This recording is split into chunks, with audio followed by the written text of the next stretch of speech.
என்ன வேணும் ஸ்கூலுக்கு எல்லாமே இங்கிருக்கு.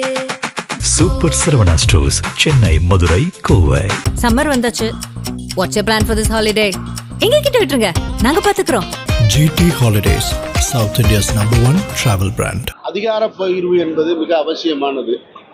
தமிழ்நாட்டை பொறுத்த மட்டும் ஒரு நீண்ட ஒரு 2 சகாப்தங்கள் கிட்டத்தட்ட 40-50 ஆண்டுகளுக்கு பிறகு ஒரு அதிகார பகிர்வு சரியாக வந்து சேர்ந்திருக்கிறத அந்த முயற்சியை முன்னெடுத்திருக்கிறதுக்காக தாவேகா அரசுக்கும் மாண்புமிகு முதல்வர் விஜய் அவர்களுக்கும் என்னுடைய மனமார்ந்த வாழ்த்துக்களை நான் தெரிவிச்சுக்கிறேன்.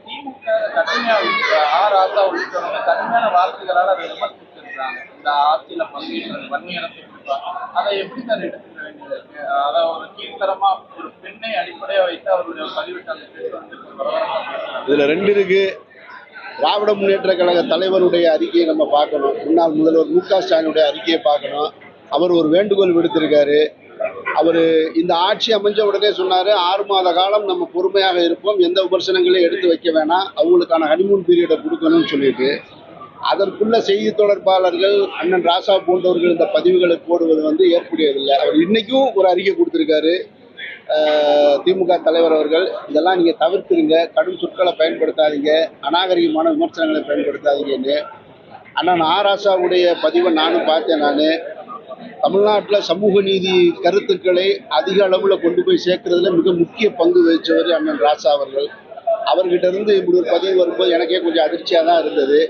ஆனாலும் இந்த எதிர்ப்புகளை பார்த்த உடனே அதை எடுத்துட்டார், டெலிட் பண்ணிட்டாரு. அதையும் நம்ம வரவேற்கணும். அதிமுக 25 எம்எல்ஏ ஆதரவு கொடுத்தாலும் விஜய் வந்து அந்த மதச்சார்பற்ற கட்சிகள் திமுக இருந்தவங்க தான் எதிர்ப்பு பண்ணியிருக்காங்க.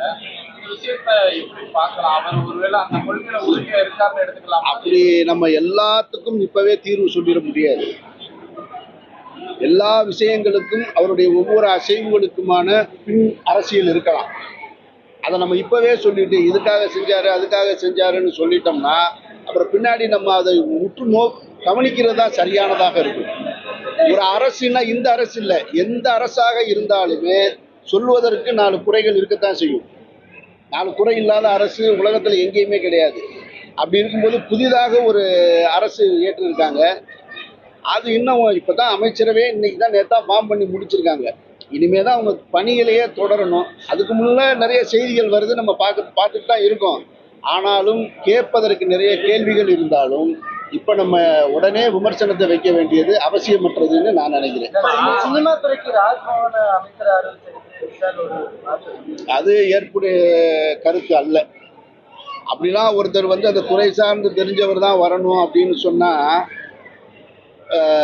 இப்போ அதே விஷால் அவர்களே நடிகர் சங்கத்துக்கு தலைவராக இருந்தார், அதே விஷால் அவர்களே தயாரிப்பாளர் சங்கத்துக்கு தலைவராகவும் இருந்தார்.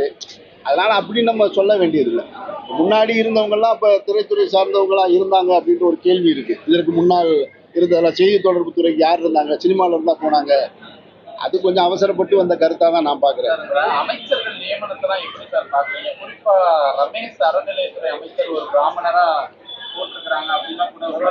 நீங்க தான் உங்க தொலைக்காட்சிகள் தான் நீங்க தான் வந்து 7 பட்டியல் அமைச்சர் இருக்காங்கன்னு சொல்லி முன்னிலைப்படுத்துறீங்க. வரவேற்கத்தக்கது.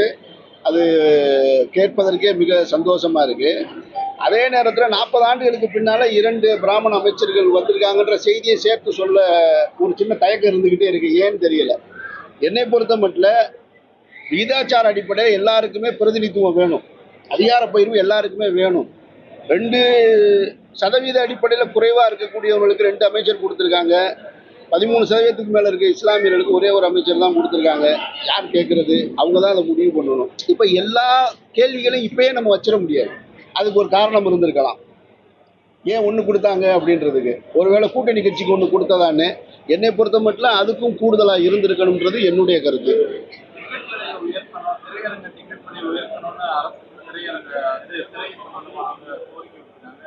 அது எல்லா காலகட்டத்திலும் எல்லாருமே கேட்கறது. பெட்ரோல் விலை கூடிருச்சுன்னு சொன்னால் அரசு இப்போ பஸ்ஸோட விலையை ஏற்றணும், எங்களுக்கு பெர்மிஷன் கொடுங்கம்பாங்க.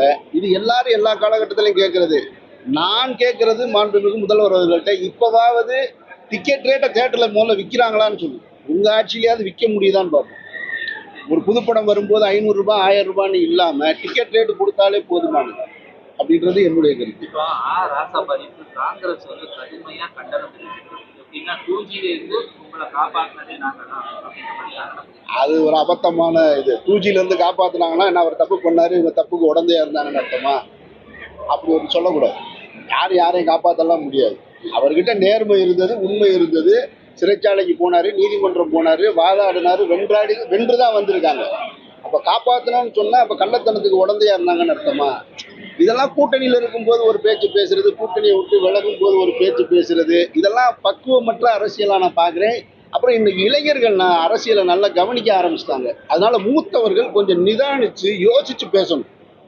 இன்னும் நீங்க பழைய காலத்து அரசியலே பேசிக்கிட்டே இருக்கக்கூடாது. கூட்டணியில் இருக்கும்போது நாங்க தான் எல்லாம் ஒண்ணுன்னு சொல்றது, கூட்டணியை விட்டு விலகின உடனே நிறைய தப்பு சொல்றது. அப்ப இளைஞர்கள் வாட்ச் பண்ணிக்கிட்டே இருக்காங்க. அப்ப என்ன நேர்மை இருக்கு உங்ககிட்ட கேள்வி வந்துடும். அதனால எல்லா மூத்த அரசியல்வாதிகள் எல்லாருக்கிட்டையுமே கண்ணியம் இருக்கணும், நேர்மை இருக்கணும். பேசுவதில் நம்ம பேசுற கருத்து சரியானதான்னு பார்க்கணும்.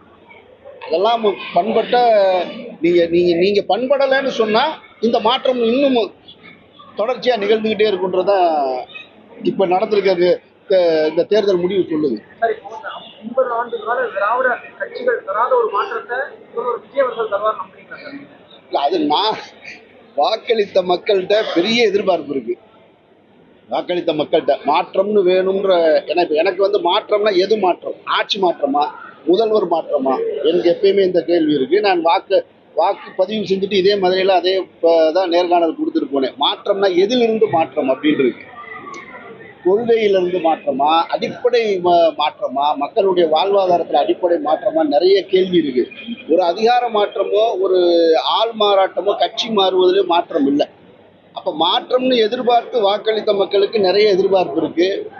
வாக்குகளை அதிகமாக வாக்களித்திருக்கு, அதாவது நிறைய வாக்குறுதிகளை கொடுத்த அரசு இன்னைக்கு ஆட்சியில் இருக்கு.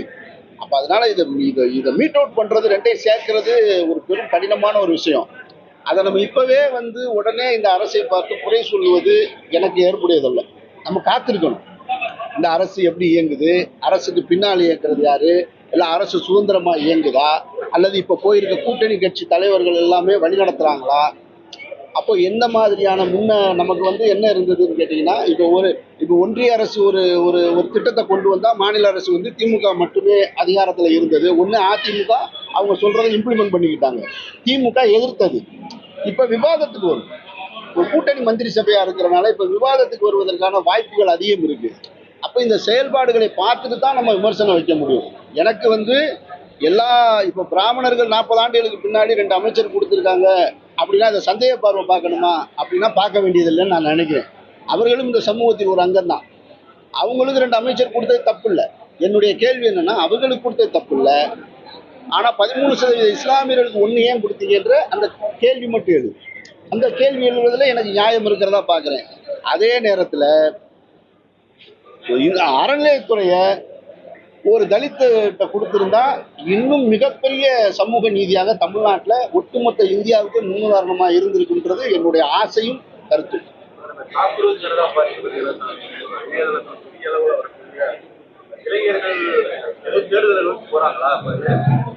சார், நீங்க தொடர்ச்சியா 10 ஆண்டுகள் ஒரு ஆட்சியை பார்த்துட்டீங்க, அல்லது தொடர்ச்சியாக 15 ஆண்டுகளுக்கு மேல ஒரு பார்த்துட்டீங்கன்னு சொன்னாலே நெக்ஸ்ட் ஜெனரேஷன் வந்துட்டாங்கன்னு அர்த்தம். அப்ப புதிய தலைமுறை வரும்போது ஒரு மாற்றத்தை விரும்புவாங்க. அப்ப அந்த மாற்றத்தை ஏற்படுத்துறத இணையதளம் இன்னைக்கு வந்து ஒரு காலகட்டத்தில் பொழுதுபோக்கு பயன்படுத்துறதா இருந்துச்சு. சமீப காலமாக அரசியலுக்கு அதிகமாக இணையதளங்கள், ரீல்ஸ் எல்லாமே பயன்படுத்தப்படுது.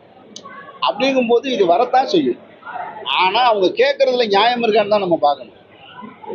இது சரியானதா, இந்த கேள்வி நியாயமானதா அப்படின்னு தான் பார்க்கணும். எந்த இளைஞர்களுடைய தன்னெழுச்சியையும் யாரும் தடுத்துட முடியாது. அதை வந்து நீங்க ஆணையே போட்டுற முடியாது. அப்ப நம்ம சரி செஞ்சுக்க வேண்டியிருக்கு. நாம ரொம்ப சரியா இருந்திருப்போம். இப்ப நம்ம அப்பாவே இருப்பாரு, ஒரு பெரிய ஸ்கூல் வாத்தியாரா இருந்திருப்பாரு, அவர் பல பேருக்கு பாடம் எடுத்தவரா இருப்பார், அவரே வாத்தியாரா இருந்திருப்பாரு. ஆனா இன்னைக்கு மாணவன் வந்து வேற ஒரு இடத்துல போய் படிச்சுட்டு வேற ஒண்ணு வந்து அப்பாவுக்கு சொல்லி கொடுப்பான். அப்ப அப்பாவா இருந்தாலும் வாத்தியாரா இருந்தாலும் ஒரு பள்ளிக்கூடத்துக்கு தலைமை ஆசிரியர் இருந்தாலும் கேட்டுக்க வேண்டிய அவசியம் இருக்கு. கால மாற்றத்தை நம்ம உணர்ந்து செயல்பட வேண்டியது ஒவ்வொரு அரசியல் கட்சியும் கடமைன்னு நான் நினைக்கிறேன். தமிழக அரசியல்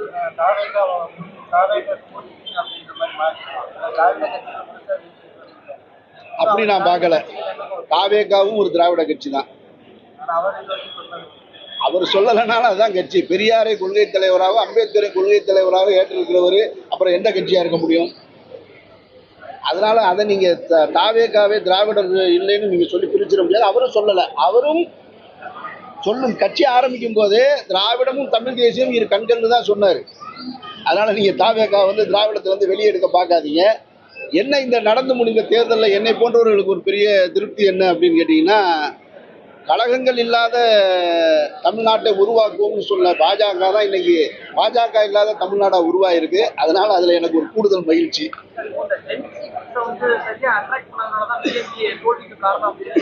அப்படியே சொல்ல முடியாது. தோல்விக்கு ஒவ்வொரு தோல்விக்கும் காரணம். இப்போ 4,80,00,000 வாக்குகளை வாங்கியிருக்காங்க. ஈக்குவலா தான் பிரிச்சிருக்காங்க. ஒரு 34% வாங்கியிருக்காரு, ஒரு 27. இவ்வளவுதான். ஒரு 17 லட்சம் வாக்கு வித்தியாசத்துல தான் இருக்கு. அதிமுகவும் 47 சீட்டு பிடிச்சிருக்காங்க. ஒரு பெரிய தலைமை இல்லாம, ஜெயலலிதாமையார் போன்ற ஒரு தலைமை இல்லாம 47 எம்எல்ஏவை இந்த அலையில பிடிக்கிறது அதிமுகவுடைய பலமா தான் நான் பாக்குறேன். நான் சும்மா இல்ல. அப்போ இவ்வளவு பெரிய அலையில நாம் தமிழர் 20 லட்சம் வாக்குகளை வாங்கி இருக்கிறதும் முக்கியமானதா தான் இருக்கு. அப்ப ஒட்டுமொத்தமா நீங்க மாறிடுச்சுன்னு சொல்ல முடியாது. ஒரு வாய்ப்பை கொடுத்துருக்காங்க. அந்த வாய்ப்பை சரியா பயன்படுத்திக்கிட்டா வரக்கூடிய நாடாளுமன்ற தேர்தலில் தாவேக்காவுடைய வாக்கு சதவீதம் இன்னும் அதிகரிக்க போகுது. இந்த வாய்ப்பை சரியா பயன்படுத்தலைன்னா குறைய போகுது. இவ்வளவுதான். இதுல ஜென்சி அது இதுலாம் கிடையாது. எல்லா காலகட்டத்திலையும் இளைஞர்கள் அரசியலை பார்த்துக்கிட்டே இருந்தாங்க. அப்ப சொல்லுவதற்கு பேசுவதற்கு இடம் இல்லை. இப்ப கையில போன் இருக்கு, அதனால பேசுறான். அப்படிதான் நம்ம எடுத்துக்கணும். சார், என்னை பொறுத்த மட்டும் கடந்த 5 ஆண்டுகளில் முன்னாள் முதல்வர் மு.க. ஸ்டாலின் அவர்கள் திமுக தலைவர் மிகச்சரியாக ஆட்சி செஞ்சாருன்னு தான் நான் நினைக்கிறேன். நான் ஏன்னா அவருடைய தோல்வியை யாருமே அங்கீகரிக்கலை. நேற்றைக்கு கூட குளத்தூர் மக்கள் வந்து கரண்ட் இல்லை, 4 மணி நேரமாக கரண்ட் இல்லை, நாங்கள் அவரை தவற விட்டுட்டோம்னு தான் சொல்கிறாங்க. அப்புறம் அரசியல் கட்சியில் வெற்றி தோல்வி என்பது சகஜம். நீங்கள் இரும்பு பெண்மணி அப்படின்னு சொல்லக்கூடிய ஜெயலலிதாமையார் பருகூரில் தோத்தாங்க. காமராஜர் தோத்தாரு. இங்க தோற்காத தலைவர்களே சிலர் தான் இருக்காங்க. தோற்காம யாருமே இல்லை. ராஜீவ்காந்தி கூட இப்ப, ராகுல் காந்தி கூட இப்ப தோத்துருக்காரு. அமைதியில தோத்துட்டு தான் வந்திருக்காரு. அதனால தோல்வி எல்லாம் ஒரு விஷயம் கிடையாது. திராவிட முன்னேற்ற கழகத்தை பொறுத்த மட்டும் எனக்கு தெரிஞ்சு அது ஒரு நல்ல எதிர்க்கட்சியா செயல்படும் நம்பிக்கை எனக்கு இருக்கு. அதனால உங்களை போல நானும் மாற்றத்தையும் எதிர்பார்க்கிறேன். தமிழக அரசு சரியா செயல்படணும். அது நீங்க சொல்லுங்க. சேஃப்டி ஏதாவது சேஃப்டி அதில் நம்ம வந்து ஆப்ரேட் பண்ணுறது நம்ம நிர்வாகி தான் அதை அப்பப்போ ஆப்ரேட் பண்ணுவோம். நார்மலாக இப்போ ஓலா ரேபிட் எப்படி பண்ணுறாங்களோ அதே மாதிரி தான் அதோட நீங்கள் ஆப் உள்ள ஓப்பன் பண்ணாலே உங்களுக்கு தெரியும் எந்தெந்த டிரைவர் எந்தெந்த இடத்துல இருக்காங்கன்றதை மேப் மூலியமாகவே நீங்கள் தெரிஞ்சுக்கலாம். எந்தெந்த இடத்துல வந்துட்டு இருக்காங்க மூக்கண்டு அதில் நம்ம பார்த்துக்கலாம். ஒன்றும் பிரச்சனை. அனல் பறக்கும் செய்திகளை அப்டேட் செய்து கொள்ள நக்கீரன் களத்தை இப்பவே சப்ஸ்கிரைப் பண்ணுங்க.